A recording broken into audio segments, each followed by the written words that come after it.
You found yourself on another edition of Let 'Em Know Kings United, and on today's episode, the Cleveland Cavaliers continue to thrive in their latest win against San Antonio, while Sacramento survived despite a valiant comeback effort from the Chicago Bulls. We got a lot to talk about right here on Let 'Em Know Kings United.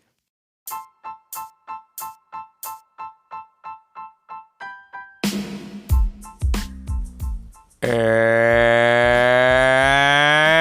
now, ladies and gentlemen, it is that time for the post-game reaction podcast of the Cleveland Cavaliers, Sacramento Kings, and the Chicago Bulls. This is Let 'Em Know Kings United.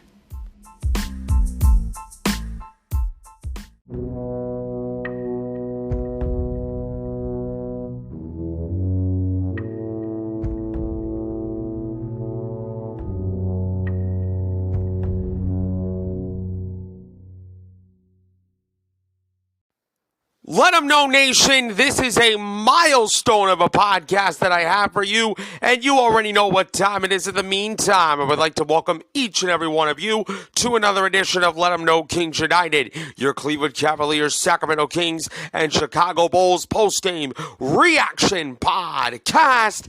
I am your host, Scarlett Weisberg. Thank you so much for tuning in to today's show. You can find the audio version of this podcast, which is absolutely free and available on Amazon Music, Google Podcast, iHeartRadio, Spotify, Radio Public, Pandora, or wherever else you listen to this show. And now, for the very first time ever, this is big. This is the biggest news I ever made as far as podcast goes. You can now find episodes of Let 'Em Know Kings United on my YouTube channel. That's right, episodes of Let 'Em Know Kings United are now officially on YouTube, my exclusive YouTube channel. So if you're watching this video on YouTube, do me a favor, hit the like button, hit subscribe to my YouTube channel at NJHawk40, and turn on your notifications on YouTube so you know about the next episode that will drop on there. For those of you that are listening to the audio feed of this podcast, I cannot forget about you guys either. Turn on your notifications so you know about the next episode, and give the show a follow on the platforms that I talked about. Please rate, spread the word out to your friends, and give Let 'Em Know Kings United a 5-star review on whatever podcast platform you are listening to this on. It is an awesome way to support the podcast for my audio listeners. For my viewers on YouTube, go ahead and hit the like button and hit subscribe to the YouTube channel, and turn on your notifications. Turn on your notification bell so you know about every single new episode that will drop on there. I appreciate every single one of you for tuning in, and I thank you for continuing to show your love and support to Let 'Em Know Kings United. We're going on a brand new journey, y'all. It's not only the audio version of this podcast, but it will be a video version that is published on YouTube. So I am really, truly excited. And with that being said, let's get right into it. Well, at one point, the Sacramento Kings had a 30-point lead against probably the worst franchise in the modern history of the NBA. No disrespect to the Detroit Pistons, no disrespect to the San Antonio Spurs, and absolutely no disrespect intended toward the Washington Wizards, but the Chicago Bulls, honestly, are a really, really bad franchise right now. They are really, really bad. And at one point, the Sacramento Kings had a 30-point lead. And I thought to myself, damn, Sacramento is going to have a walk in the park. Well, that didn't happen because the Chicago Bulls made almost the biggest comeback in the history of me becoming a Bulls fan. I mean, I know there's no moral victories over here, and I know what all of you are thinking. If you're thinking that I'm going to talk about a moral victory for the Chicago Bulls of how we almost pulled off the most almost the most miraculous comeback in Chicago Bulls franchise history. I'm not going to go in that direction. So if you guys think I'm going to talk about a moral victory, you might as well be tuning into the wrong show, and you might be tuning into the wrong business. But having said all of that, I admire the Chicago Bulls' effort, especially in the third quarter, and I give the Chicago Bulls credit for that. But at the end of the day, De'Aaron Fox, 41 freaking points and a history-making triple-double for the guy who's leading the NBA in rebounding, for the guy that should have been an all-star right now. Not only this guy, but De'Aaron Fox as well. By the way, the guy that I'm talking about is Domantas Sabonis, as the Sacramento Kings continue to win on their longest road trip of the season, taking down the Chicago Bulls 123-115. At one point, it was 80-52, and I said to myself, oh my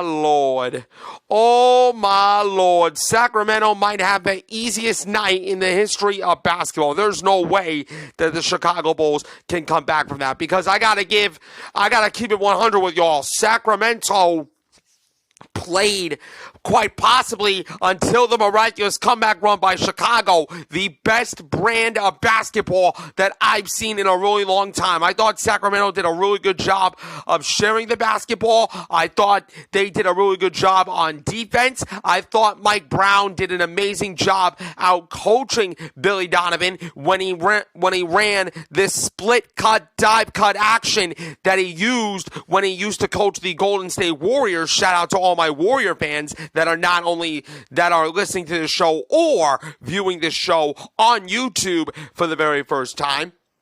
He ran this split dive cut action, and one of the weaknesses that I'm seeing from the Chicago Bulls right now is that they have no earthly idea how to communicate on defense. Billy Donovan, that is poor coaching, and the coaches on your coaching staff are absolute trash. You giving up dive cuts all year long? Like, what are we doing here? What are we doing here? Either you work on your defense or you're not getting better. I'm sorry to tell everybody the truth, but Chicago is not getting better this year. And yes, we got some tragic news before the game. Zach LaVine is going to be out for the rest of the year for foot surgery that will take 4 to 6 months. Now, I will say this. We've had a lot of trade talks about Zach LaVine, okay? We've all seen the rumors. We've all heard the reports. We've all seen on social media, if you guys are big on social media. I personally am not, but I've seen a lot of talk. I've seen a lot of clout talking about Zach LaVine being traded. Honestly, I just wish the Chicago Bulls would actually show their actions instead of talking. You know what I mean? We all know that the Chicago Bulls could talk the talk about trading Zach LaVine, trading DeMar DeRozan. There are rumors that Andre Drummond might be a serious case. I heard rumors that Alex Caruso might be a serious trade case. But now I want to see if the Chicago Bulls can walk the walk, because of the Bulls are not going to do nothing that will prove to me one thing, that they care about greed, they care about money, and all they care about is their complacency and inconsistency. Because the Bulls, let me tell you something, they're not winning their next game against Minnesota. I hate to be period point blank with this, but I do not expect the Chicago Bulls to win their next game against Minnesota. If they do that and prove me wrong, well, I'll be damned. But right now, the Bulls are not good enough to do anything right now, with the exception of 3 players. Alex Caruso, who I've been hearing a lot of trade rumors about in recent weeks, Kobe White, who is my most improved player of the year, and Ayo Dosunmu, who has been rising over the last couple weeks. Besides those 3 players, I don't give a damn about anybody on this roster. DeMar DeRozan is too selfish. Nikola Vucevic does not know how to attack in the paint. Why are you constantly taking threes when you are 25% from 3? The Bulls all night long, with the exception of the third quarter, played in Sacramento's hand. And credit to Sacramento, because they are not only experienced, they are well coached. Mike Brown is the coach of the year for a reason, and he's got 2 All-Stars. One of them is an MVP candidate, and that man is Domantas Sabonis. There is nothing complex about Domas' impressive consistency this season, Domas said. Just trying to stay ready, trying to keep my body right, and I love the game. You know the old expression, stay ready so you don't have to get ready? Domas is the kind of leader that almost everybody could have wanted. Indiana and Sacramento had a win-win trade years ago that is benefiting for all parties involved. I mean, Indiana has been going crazy all year because of the point guard, Tyrese Haliburton, and Sacramento is going crazy with the big, impressive performances of Domantas Sabonis.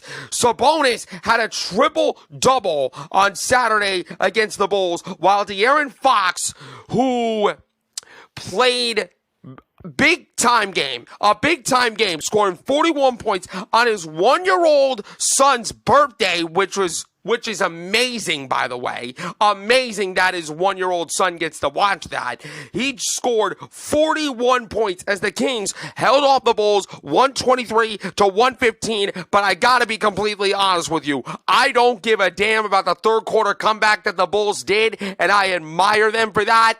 I think the Bulls deserved to lose this game despite effort. Malik Monk also was huge, 22 points and 7 assists, while Sacramento improved to 5-1 on a 7-game road trip and has won 6 of 7 overall. Mike Brown said at the end of the day, we had a lot of guys step up. Trey Lyles, he stepped up. He was hooping from 3-point range the other night. Sabonis had 13 points, 14 rebounds, 10 assists in his 14th triple-double of the season and number 46 of his career. It was also his 31st consecutive game with at least a double-double. This man is an MVP candidate.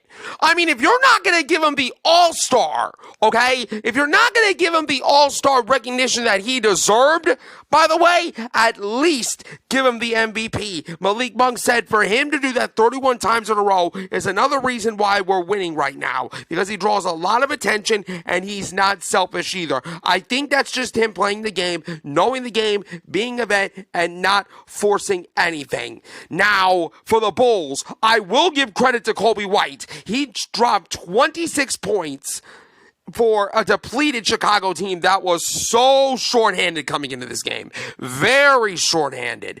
DeMar DeRozan had 24 points, 7 rebounds and 6 assists. Vooch finished with 12 points and 12 rebounds. Another double-double for him. But the Bulls played without Patrick Williams, Dalen Terry, and Zach LaVine. But there was a positive about this. Torrey Craig came back after missing 7 weeks with a right foot injury. The team announced before the game that Zach LaVine is going to have season-ending surgery in his right foot next week.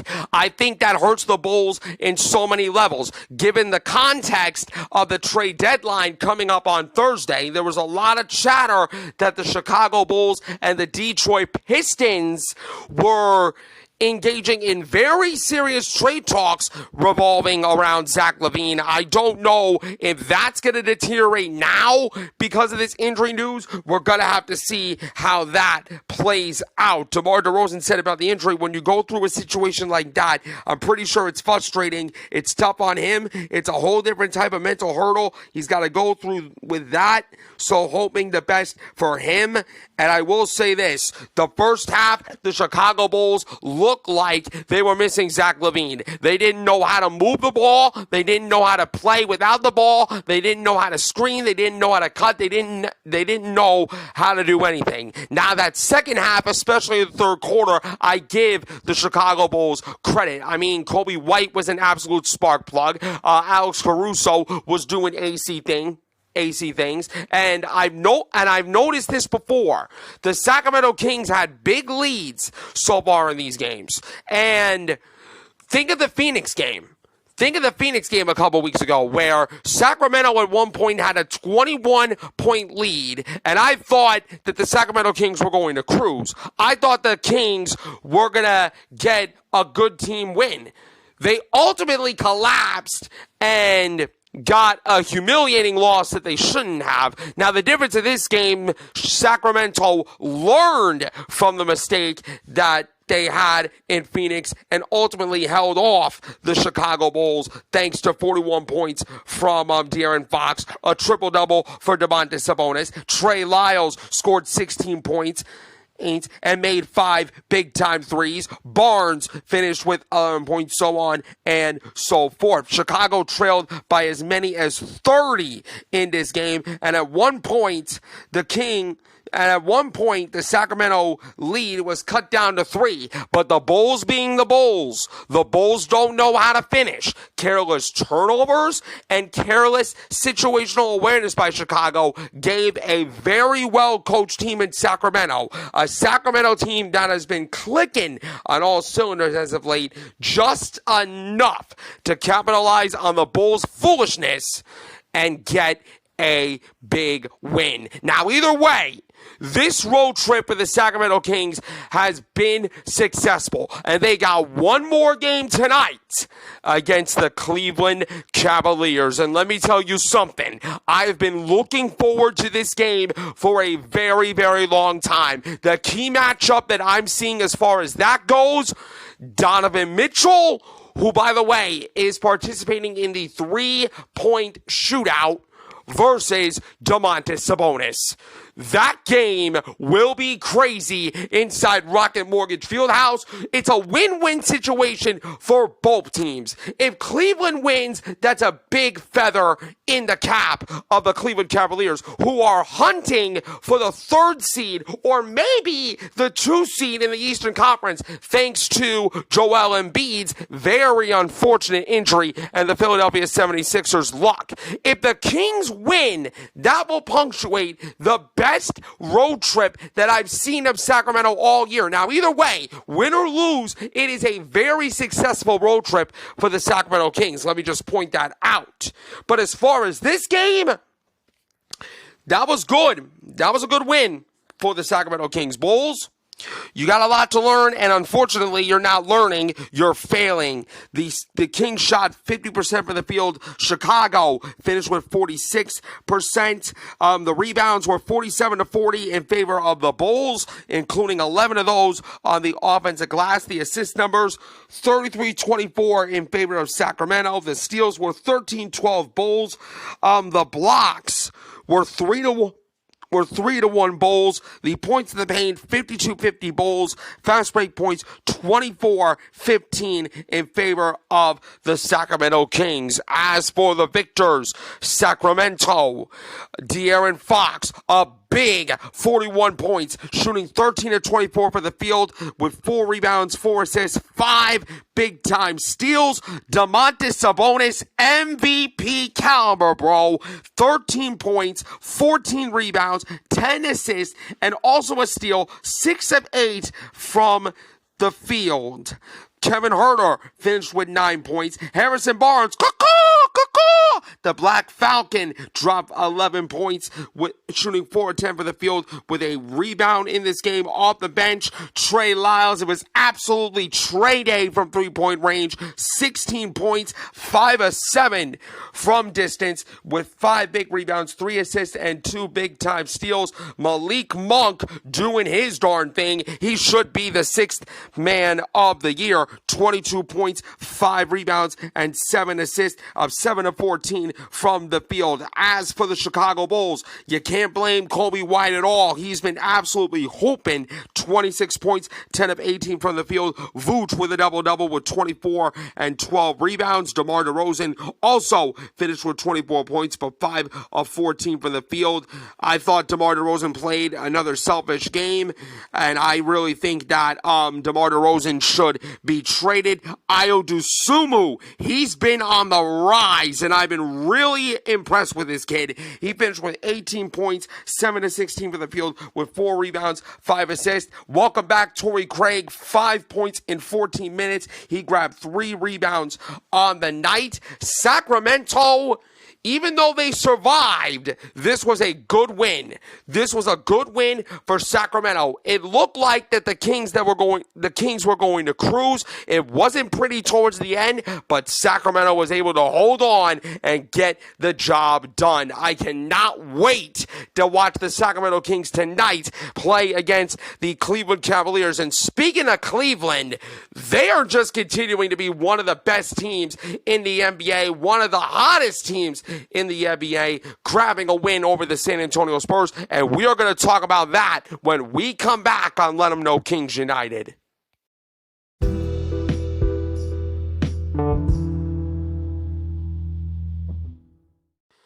We're back on Let 'Em Know Kings United, history-making show for the first time ever. This show, Let 'Em Know Kings United, is available in audio form on Spotify, Google Podcast, Amazon Music, or wherever you get your podcast, as well as a video version of this podcast on my YouTube channel. If you're watching this video on YouTube, again, hit the like button, hit subscribe to my YouTube channel, and turn on that notification bell so you know about the next episode that goes live on YouTube or wherever you get your podcast. And let me tell you something right now, man.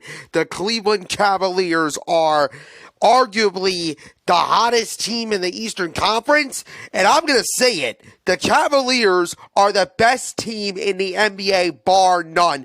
I've heard a lot of people on ESPN last night talking about how the LA Clippers are the most improved team in the NBA since mid-December. In that retrospect, they're right. They're right, because they have a guy in James Harden who has been hooping for the LA Clippers right now. And then you got Kawhi Leonard and Paul George, for the most part, that are staying healthy for most of the season. While that's all well and good, the only thing that matters are the Cleveland or the LA Clippers winning games consistently. To some extent, yes. Yes, they are winning games consistently, but you look at what the Cleveland Cavaliers are doing right now, and the matter of fact that they won most of their games without Evan Mobley and Darius Garland for a stretch, and they are continuing to win with consistency, winning 12 of their last 13, or now 13 of their last 14 games, thanks to a 117-101 comfortable win over the San Antonio Spurs. Like, who am I kidding here? The Cleveland Cavaliers are the second place team in the Central Division. They are a half game out. They are a half game out, ladies and gentlemen, of first place in the Central Division. Because of this win, the Cleveland Cavaliers are now the 3rd seed in the East. They are a half game out of the 2nd seed of the East. You mean to tell me that this Cleveland Cavaliers team, who is one of the best teams in the league right now, that are consistently winning games? I've been saying it for weeks now. JB Bickerstaff deserves at least to be the coach of the month in the Eastern Conference. You could probably argue that JB Bickerstaff deserves to be the coach of the year, because of what this man is doing to the Cleveland Cavaliers is absolutely amazing. Now, Victor Wembanyama has received a lot of attention during his stellar rookie season, as he should. I think he's winning the Rookie of the Year for the San Antonio Spurs. But you cannot deny that Evan Mobley wanted to remind everyone that they are pretty good too. Evan Mobley and Jared Allen, to be more specific. I mean, both big men absolutely hooped tonight in San Antonio. Donovan Mitchell scored 31 points. I mean, he's Donovan freaking Mitchell. Of course he's going to lead the Cleveland Cavaliers in scoring in any given night. But you have a guy in Evan Mobley who had a 28 point, 10 rebound, double-double, who, by the way, made 3 threes. He He shot 3 threes. He made all 3 of his 3-pointers. He's starting to look like his old self again. And Jared Allen, he's been their best player in recent weeks, and he continues to thrive as he had another double-double, 26 points and 16 rebounds, and Mitchell added 8 rebounds and 7 assists to help the Cleveland Cavaliers win. It's not only 5th straight game, but 13th in their last 14 games. Simply put, ladies and gentlemen, the Cleveland Cavaliers are playing a brand of basketball that I hope every single person watches. I don't care if you are a high school player. I don't care if you are a college player. I don't care if you are like a middle school player trying to learn to get better in the game of basketball. You should watch the Cleveland Cavaliers right now and how they are playing, because they are doing it not just defensively, but offensively. They continue to be the standard of consistency. Donovan Mitchell said it's always a competition when you hear about a guy that we all feel can be and probably will be one of the faces of the league or the face of the league. He's talking about Victor Wembanyama, as he should. I think Victor Wembanyama has a special rookie season ongoing. For Ev and Jay, but especially Ev, being around the same age and kind of coming up together, you want to send a message for sure. Speaking of Victor Wembanyama, he finished with 19 points and 14 rebounds. Devin Vassell led the Spurs in scoring with 22, and Keldon Johnson had 17. But the Spurs have lost 4 straight, and 10 of 13 to remain at the bottom of the Western Conference at 10-40. Cleveland led by as many as 26 points in the 4th quarter, but the lopsided victory, which the Cleveland Cavaliers for the most part stood on business, didn't end without drama. Donovan Mitchell and San Antonio center Zach Collins were ejected with just a minute left in the game after Cleveland All-Star leapt up to push Collins in the face and chest after taking an elbow to the head on a moving screen from Collins. J.B. Bickerstaff said a lot about the ruling. Ultimately, the ruling was that Zach Collins started off as an illegal screen, which was a flagrant 2 foul, and Zach Collins was ejected. Donovan Mitchell for Cleveland got a technical foul for retaliating and just defending himself in self-defense, and he got himself ejected. Now, San Antonio made a technical free throw, but something else that I saw in this game that I've never seen before. Donovan Mitchell was supposed to shoot the 2 technical free throws for Cleveland, and then the Cleveland Cavaliers would ultimately get the basketball back.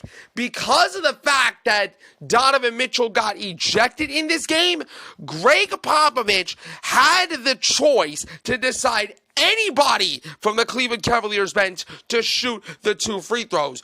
Greg Popovich was all confident that George Niang, the choice for the Cleveland Cavaliers, or I should say, the choice of Greg Popovich to shoot the 2 free throws. Greg Popovich was confident that George Niang was going to miss 1 out of 2, but look what happened. George Niang made 2, and the Cavaliers were able to ice the game after that. But J.B. Bickerstaff had a lot to say about this ruling. He said the kid was upset at a play that happened before, and he retaliated. Donovan did what Donovan does. He stood up for himself. I understand the rule, but if a guy takes a cheap shot on you, again, you should be able to protect yourself. There's a concept called self-defense, and I think as good as the NBA referees are, some of them are better than others. I think you should allow players to use self-defense and retaliate on a play, especially on a play that was absolutely ridiculous like that. Mitchell said he could not recall any prior run-ins with Collins, but wanted to make sure there would be none in the future. He said, he just hit me in the face. I felt like it was dirty, so I just pushed him back. I knew I was probably going to get ejected, but it's my 2nd or 3rd time getting ejected. If you push me, I will push back. And you know what? Good for Donovan Mitchell.